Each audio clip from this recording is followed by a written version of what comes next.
Estamos de volta. Hoje nós estamos falando sobre o Livro dos Médiuns, como e por que estudá-lo. Estamos conversando com Marco Maiuri.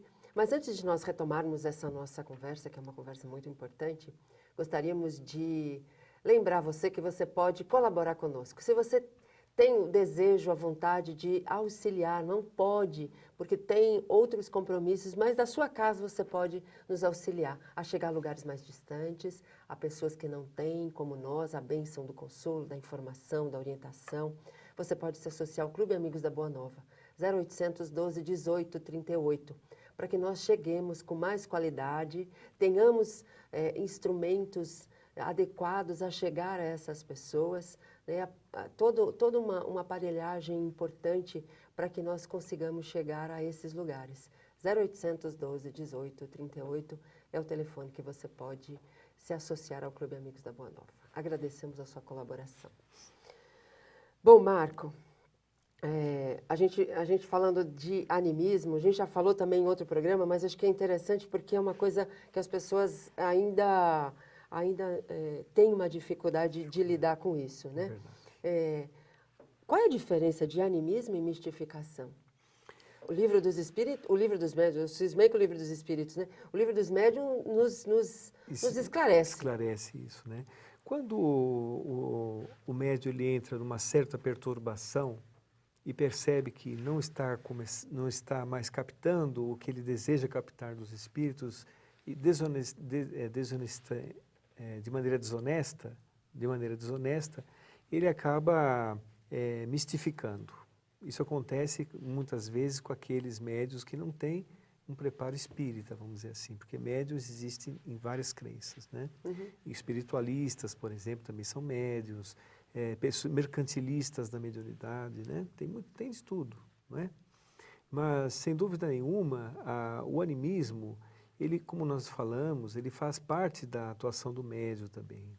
Existe, claro, um percentual de animismo, um percentual de mediunismo, né?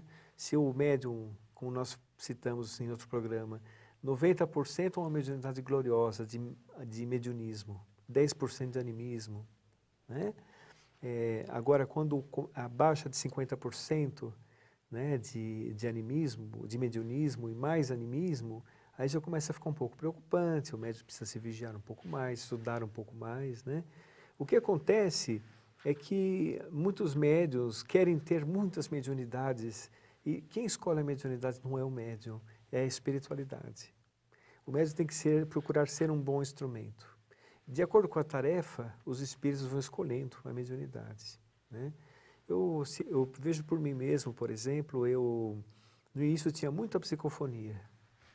Depois, com a mudança das tarefas, fui aumentando outros tipos de mediunidade. A psicofonia baixou um pouco. Continua a psicofonia, mas baixou bastante, né? Então, de acordo com a tarefa, os espíritos Ou a vão necessidade ajustando. do momento? Necessidade do momento, o público que você está atingindo, né? A casa, o tipo de trabalho da casa, e tudo isso vai sendo ajustado. Não é uma coisa taxativa, assim, a mediunidade, né?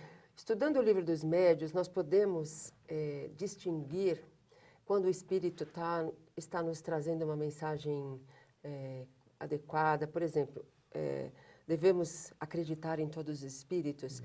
Essa orientação nós podemos aprender através do Livro dos Médiuns? Podemos aprender também. Os espíritos não são detentores da verdade, né? Por isso que Allan Kardec fez, porque são as almas dos homens desvestidos da matéria. Allan Kardec fez a escala espírita, né? Para você realmente ver que cada espírito, assim como os habitantes da Terra, da crosta, tem seus níveis evolutivos, os espíritos também têm. Uhum. Tem que se analisar a profundidade da mensagem, se ela toca o coração, se ela acrescenta informações. Que tem, por exemplo, mensagens que são mensagens assim que falam muitas coisas bonitas, mas de profundidade, de consolação, realmente não tem nada, né? Allan Kardec era extremamente criterioso com isso, né?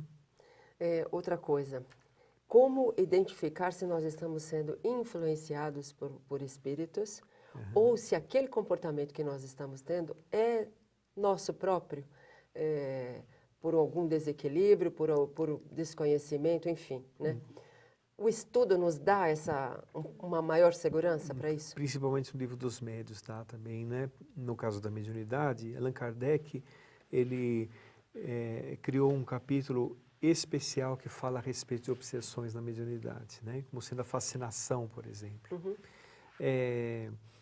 O que acontece é que o médium que se vigia, o médium que tem realmente um firme propósito em servir, ele se liberta um pouco desse tipo de ataque, mas a vigilância tem que ser constante, constante, porque não faltarão espíritos que vão querer combater o bem, Sim. né? Então o médium sendo instrumento, porque o encarnado, ele é como se visto pela espiritualidade, como se fosse um ser um pouco desmemoriado. Sabe? A vigilância tem que ser constante. A sua mente não está ampliada, ele está imposto aos limites da matéria. Certo. Então a vigilância tem que ser constante, os apelos são muito grandes, apelos materiais, inclusive, apelos de ordem orgânica também são bastante interessantes, grandes para o médium, né? Então o médium ele tem que viver na Terra entendendo que ele tem essa tarefa e que ele tem que ser uma pessoa modesta. Todo médium precisa ser uma pessoa modesta. Não modesta no sentido de não ter nada. Não é isso. Ele pode ter coisas. Se ele trabalhou, se ele estudou, ele merece ter coisas, né? Mas não pode ser escravo dessas coisas. Certo. Certo? Ele precisa entender que não pode ter aquela ganância. Tem que ter... Tudo isso faz parte da vigilância do médium, para que ele não caia nas teias de uma obsessão chamada fascinação, que faz o médium perder o discernimento, Pois é. o senso de julgamento. Eu quero que no próximo bloco você me diga se, durante o estudo do livro dos médiuns, nós podemos fazer sessões práticas de mediunidade. Sim, tá certo. Nós vamos a um breve intervalo e já voltamos.